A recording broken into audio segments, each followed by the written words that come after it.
নমস্কার বন্ধুরা, Bangla cooking channel পাঁচফোড়নে তোমাদের সকলকে স্বাগত জানাই। তো চারিদিকে এখন শীতের আমেজ চলছে, মোটামুটি শীত পড়তে শুরু হচ্ছে আর কি।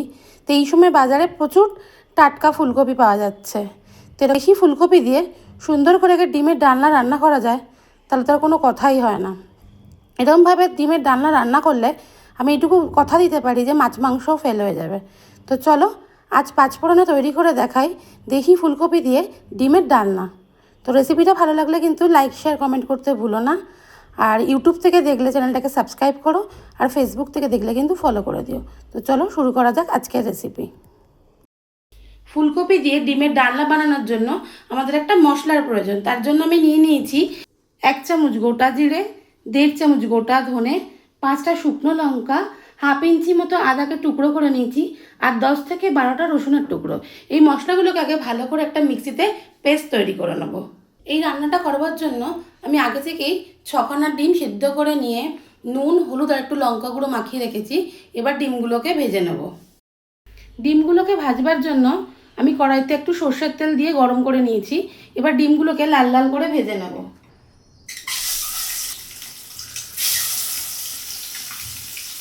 ভালো করে লাল করে ডিমগুলোকে আগে ভেজে নেব। তো দেখো ডিমগুলোকে আমি খুব ভালো করে লাল লাল করে ভেজে নিয়েছি।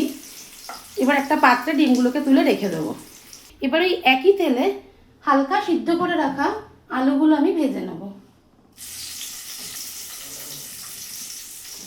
আলুতে সামান্য পরিমাণ একটু নুন দিয়ে দেবো। এই আলুগুলোকে ভালো করে একদম লাল করে ভেজে নেব। দেখো আলুগুলো আমি ভালো করে লাল করে ভেজে নিয়েছি। এবার একটা প্লেটে আলুগুলোকে উঠিয়ে রাখবো। এবার তেলের মধ্যে সামান্য পরিমাণ একটু হলুদ আর একটু নুন দিয়ে দেবো। এবার কেটে রাখা ফুলকপিগুলো ভালো করে ভেজে নেব। ফুলকপিগুলোকে ভালো করে লাল করে ভেজে নেব। তো দেখো কপিগুলোকে আমি ছাকা তেলে ভালো করে ভেজে নিয়েছি। কপিগুলো যখন লাল লালও হয়ে গেছে, এবার একটা প্লেটে কপিগুলোকে তুলে রেখে দেবো। এবার তেলের মধ্যে কিছু গোটা গরম মশলা ফোড়ন দিয়ে দেবো।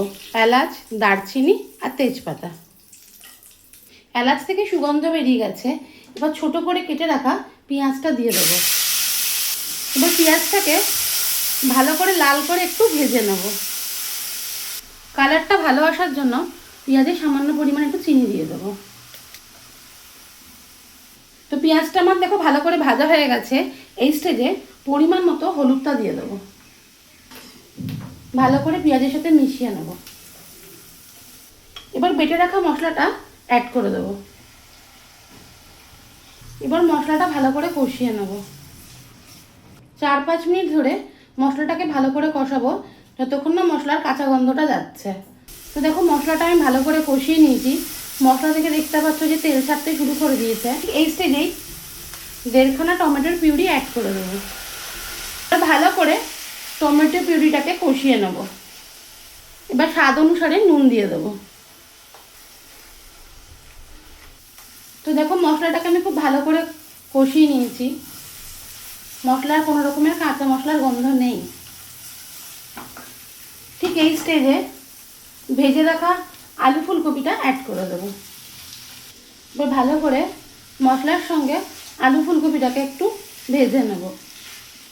এবার গ্যাসের ফ্লেমটাকে একটু লো করে দিয়ে একটু ঢেকে দেব। 1-2 মিনিটের মতো একটু ঢেকে রাখবো। এবার ঢাকনাটা খুলে দেবো। তো দেখো কপি আলুটা ভালো করে মশলার সাথে একদম ভাজা ভাজা হয়ে গেছে। এবার পরিমাণ মতো জল দিয়ে দেবো। তো দেখো ঝোলটা ফুটে গেছে। ঠিক এই সময় ভেজে রাখা ডিমগুলো অ্যাড করে দেবো। তো দেখো ডিমগুলো আমি অ্যাড করে দিয়েছি। এবার ওপর দিয়ে সামান্য পরিমাণ একটু গরম মশলা দিয়ে দেবো। এবার গ্যাসের আঁচটা সিমে করে কিছুক্ষণের জন্য ঢেকে দেবো। ঢেকে দিয়ে বেশ কিছুক্ষণ ফুটিয়ে নেব। তো দেখো ফুলকপি দিয়ে ডিমের ডালনা আমাদের একদম সম্পূর্ণ রেডি হয়ে গেছে।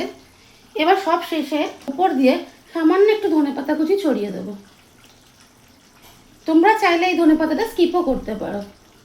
রেসিপিটা কেমন লাগলো আমাকে কিন্তু অবশ্যই কমেন্ট করে জানিও।